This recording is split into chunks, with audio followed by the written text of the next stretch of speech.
Привет, ребят! У микрофона и перед камерой с вами, как обычно, я, Женя.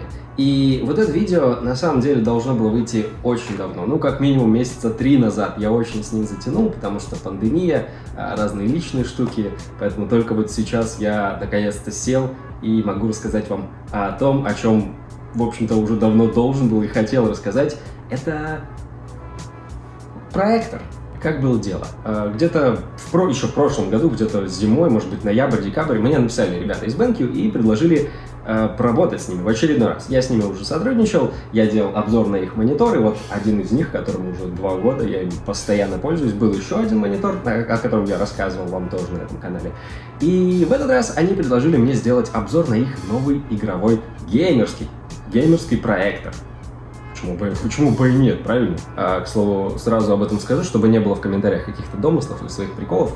Это не рекламное видео. Мне предложили снять обзор, сделать как бы просто это сотрудничество между мной и BenQ. За это я никаких денег не получал, я рассказываю лично о своих впечатлениях. То есть мне они ничего не говорили, что говорить, как говорить. Воспринимайте как хотите, это просто чисто обзор. Вот, ну и где-то в декабре я получил проектор, мне его прислали. И, в общем-то, с тех самых пор, вот уже полгода, я им пользуюсь практически каждый день. Но видео делаю только сейчас, потому что мир — безумное место, правда же? Признаюсь честно, я до этого никогда не сталкивался с проекторами, то есть от слова вообще. Поэтому это мой первый опыт с такой штукой, и впечатлений у меня была масса, особенно в первое время, когда ты, буквально впервые испытываешь все это на себе. Учитывая, что проектор этот остается у меня даже после обзора, то есть, это бартер, я решил немного изменить интерьер у себя в комнате, обыграв, собственно, проектор, используя этот проектор в этой комнате. Как видите, здесь вы как минимум видите, что вокруг я сделал небольшой ободок из лампочек, который купил в Икее, просто ради атмосферы. Даже когда проектор не работает, я просто включаю эти лампочки, и атмосфера в комнате повышается, на много уровней. Помимо этого, я купил саундбар специально под проектор, чтобы подключить его напрямую, по Bluetooth, можно по шнуру, это не важно. А также я купил, сделал полочку, естественно, чтобы поставить этот саундбар, а также я купил себе Google TV. Я не помню, как он точно называется, вот последняя модель, которая Google TV, который с пультом, чтобы подключить к проектору и чтобы у меня была полноценная мультимедийная, так сказать, студия. И, конечно же, я подключил к проектору консоли своей. Давай, прыгай! Прыгай, ты зеваешь! Оп! Я это все рассказываю к тому, чтобы вы понимали, что я действительно использовал этот проектор по максимуму. То есть, насколько мог. Я играл на нем очень часто, я смотрел на нем кино постоянно, сериалы. Я даже просто, когда какие-то видео на YouTube смотрю, я просто включаю их на проекторе, потому что так намного круче. Я вообще не совсем понимаю, почему я сел снимать это видео днем, уже вечером, потому что сейчас садится солнце, у меня еще окна выходят на западную часть, и как раз вот сейчас светит солнце, поэтому не воспринимайте то, что вы сейчас видите за спиной, за полноценную картинку, потому что, естественно, проектор и дневной свет не совсем сочетаются. Но даже в таких условиях вы можете увидеть, что картинка все еще достаточно четкая. Бывает, когда темные совсем места, то да, сложно присмотреться, но даже днем все выглядит достаточно хорошо. Я обязательно покажу еще кадры вечером, чтобы вы полностью могли ощутить, каково это. Из каких-то нюансов, которые мне немного не понравились, хотя тут я не могу сказать, что мне это конкретно не понравилось, просто дело в том, что когда вы действительно покупаете себе в квартиру, домой проектор, убедитесь, что у вас есть... место на телефоне закончилось. Так вот, когда вы берете себе проектор, убедитесь, что у вас есть не только место, на которое будет проецироваться картинка, но и место под сам проектор. У меня сейчас для этого есть полочка, я вам ее покажу, но я ей не совсем доволен. Я ее тоже для этого специально купил. Честно говоря, полочки и подставки для проекторов, они достаточно уродливые. Плюс многие из них вешаются на потолок, то есть под потолок, но у меня, так как у меня натяжной потолок, я не могу этого сделать, естественно. Кроме этого, проблема не только в том, что вы его поставите, и он будет куда-то проецировать. Если вы захотите подключить к нему что-то по HDMI, этот HDMI будет проходить через вашу комнату.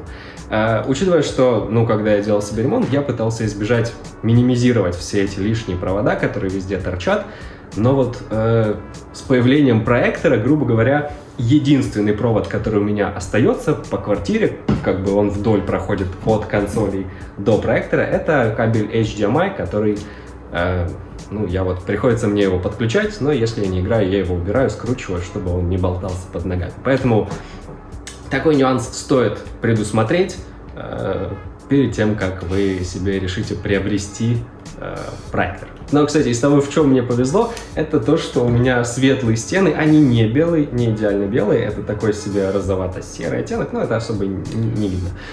И, собственно, на них отлично все проецируется. Если у вас какой-то немного другой оттенок стен, то все это можно решить в настройках проектора, там подобрать всю эту ерунду, все настройки по цветам, чтобы все цвета в фильме или в игре показывались максимально естественно. Кстати, была не очень прикольная история. После того, как я повесил эту полочку под саундбар, в какой-то момент я прихожу домой, а вся эта полочка вместе с саундбаром валяется на полу, потому что кошечка моя любимая Луна, решила с этой полочки запрыгнуть на шкаф, а потом, видимо, обратно, но прыжок обратно, как бы я надежно своими золотыми руками не прикрутил эту полочку, все-таки под ее весом она оборвалась. Из плюсов ничего не сломалось, полочка упала не на консоли, с саундбаром тоже все отлично, только небольшая вмятина в полу, но это уже излишки, так сказать, побочные эффекты. Я все думаю, что можно такое рассказать интересное, что было бы не просто какой-то холодная характеристика этого проектора, а просто о своих впечатлениях. Я все равно расскажу о его характеристиках, о его возможностях, потому что, вы должны это знать, наверное. Если вам будет совсем интересно, вы можете, конечно, там где-то в описании будет ссылка почитать подробнее про проектор и про его возможности. Я просто сам все это в голове, все эти цифры, все эти названия, торговые марки, я это все не запомню, поэтому говорю то, что знаю. Поэтому давайте действительно по-нормальному посмотрим на характеристики. Сейчас я вам все это зачитаю, преподнесу, чтобы вы больше понимали, о чем я вообще сейчас говорю. Значит так, что по характеристикам и особенностям проекта? Я не помню, говорил это или нет, но модель у меня BenQ TH685. Что точно говорил, так что это игровой проектор. Именно так его позиционирует BenQ. А это значит, что у него есть соответствующие игровые режимы, в которые можно его переключать. Это улучшенная насыщенность, яркость, четкость, плавность и вот это все. Снова-таки, это только игровой режим. Есть и другие режимы для кино, для просмотра спортивных штук, фильмов в 3D и пользовательские настройки. И что немаловажно для игроков, это время задержки, input lag, который составляет всего 8 миллисекунд, а также поддержка HDR и 120 Гц при Full HD картинке с пропускной способностью, в том числе и 4К. Также я говорил про хорошую яркость картинки при дневном свете, так вот все это достигается благодаря качественным лампам с мощностью в 3500 люмен, при этом долговечность их составляет около 15 тысяч часов при условии использования режима экономии энергии. Есть возможность менять размер проецируемого экрана от 80 до 150 дюймов и его фокусировку, а также опция цифрового сдвига и автоматическая коррекция по выравниванию картинки, если у вас проектор установлен не совсем параллельно стене и находится под углом. И по поводу звука, тут установлен один 5-ваттный динамик с также игровым режимом, который по заявлениям превосходит некоторые 10 Вт. Но снова-таки лучше для него иметь какую-то отдельную звуковую систему, как по мне. Фильмы смотреть на проекторе с друзьями, я несколько раз приглашал друзей, мы смотрели фильмы, играли на нем, и особенно с друзьями это невероятный экспириенс, когда ты на большом экране, грубо говоря, это проектор, это, конечно, не кинотеатр, но это огромный экран, на котором ты играешь с друзьями, развлекаешься, можешь смотреть кино. Играть на нем тоже очень круто. Ты просто, опять-таки, лежишь на диване, у тебя в руках джойстик, ты смотришь на большой экран и просто поглощаешь. Ты действительно такой immersive experience. Ты прогружаешься в это все и воспринимаешь это все совершенно по-другому. Не так, как на обычном, я не говорю на маленьком экране, потому что этот у меня монитор тоже 27 дюймов, он не маленький. Но должен признаться, что после того, когда ты все это смотришь и играешь на проекторе, не очень хочется возвращаться, играть и что-то смотреть именно непосредственно на десктопном мониторе, или над любом другом. Хотя у меня был момент, когда я все-таки начал снова смотреть контент на экране, и он действительно там, он там по-другому воспринимается. Там на экране все же картинка понасыщенней, более четкая, но при этом картинкой меньше в разы. Из минусов есть минусы. Это один из самых важных, наверное, но, опять-таки, это просто потому, что это проектор. Он шумит. Достаточно сильно шумит, то есть слышно. И если вы не подключите к проектору какой-нибудь отдельный источник звука, например, саундбар или какая-то у вас может быть система, в проекторе есть свой динамик, но он, во-первых, он слабенький, и по ощущениям он примерно как динамик в мониторе. Но даже если вы будете слушать из динамика внутри проектора, гудение будет мешать вам наслаждаться происходящим. Это не так шумно, то есть когда я смотрю фильм, я этого не слышу. Но если вы вот здесь я сяду, правильно, прямо возле него, он гудит, потому что он охлаждается, правильно, он охлаждается, вот у него прямо видно вентилятор, естественно, он гудит. Поэтому, опять-таки, это не столько минус, сколько просто, нюанс технологий, правильно? Я не знаю, я сразу, когда мне предложили сделать видео про этот проектор, я сразу же заказал себе на Амазоне, я не помню, где я покупал, Google TV, потому что я не представляю себе проектор без кино. И я не хотел себе подключать какие-то отдельные провода, потому что Google TV максимально в этом деле прост. Ты его подключаешь сзади, нужно, конечно, еще выделить место для питания самого Google TV, и все, ты можешь стримить на Google TV, кстати, ты можешь стримить на Google TV с компьютера, с телефона. Вы, например, сидите с друзьями, да, ты достаешь, разрешаешь им доступ к Google TV, и они, если хотят, например, шерят музыку, видео на YouTube. Мне кажется, это даже неотъемлемая штука для проектора. Это вот такая вот медиа какая-нибудь приставка, которая расширит возможности ваши.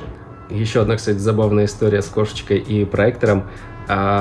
Первое время, сейчас она привыкла к нему, а первое время, когда что-то интересное происходило на экране, она прыгала на полочку, где стоит саундбар, и пыталась достать то, что происходит на стене, но это выглядело реально забавно. Сложно описать словами, это действительно нужно испытать. Мне кажется, это вот к этому движется будущее, да? Хотя, ладно, как-то я это загнул, глупо вышло. Будущее проектора. Это круто, но это все еще остается очень нишевой штукой, как VR, да? Потому что, это тоже недешевое развлечение. Ты можешь за эту же сумму купить себе либо телевизор, либо монитор игровой. То есть, это надо конкретно думать, что вот у меня есть компьютер, да, я, например, не хочу себе телевизор, поэтому я возьму себе проектор. В ТикТоке появился тренд, где показывали возможности того, что можно делать с проектором. И есть ребята, которые переносили... я просто свой проектор, мне неудобно его переносить. Но есть ребята, которые переносили свой проектор в спальню, ставили его таким образом, чтобы он проецировал на стену рядом с кроватью, и проецировали они изображение с какой-нибудь очень атмосферной картинкой. Например, там окно, а за окном либо дождь, либо там какой-то пейзаж на море. То есть, вы понимаете, это тоже очень круто выглядит и отличная идея, но мне кажется, это больше прикольно на видео, чем на практике, опять-таки, потому что, спать с таким вы точно не сможете, я очень сомневаюсь, только если у вас беруши, потому что, снова-таки, хоть он и гудит не так уж сильно, его слышно. Солнце за окном потихоньку заходит, поэтому скоро я, наверное, перейду к съемкам видео в более темных условиях. Наверняка эти кадры вы увидите, вы их уже видели наверняка, потому что монтаж, все дела, магия YouTube, правда же? Поэтому, наверное, я сейчас буду закругляться с этими съемками. Очень надеюсь, что оно вам понравилось, надеюсь, что вам это видео показалось полезным, особенно тем, кому эта тема действительно интересна, потому что, на самом деле, как я уже сказал в начале, я уже полгода использую этот проектор и безумно ему рад. Пишите в комментариях, что вы думаете по поводу игровых проекторов в целом. Когда-нибудь был ли у вас когда-нибудь опыт с ними? Что вы о них думаете? Считаете ли вы проекторы действительно годной альтернативой домашним вот таким вот экранам, которые мультимедийный центр, да, для просмотра фильмов, для игр? Боже, я так отвык снимать видео с лицом, что, честно говоря, даже не знаю, что говорить и насколько результат получится хорошим. Надеюсь, что я не лил много воды. И, опять-таки, надеюсь, что это видео было хотя бы в какой-то мере для вас интересным и полезным. Потому что, честно говоря, это самое главное. Услышимся. Пока.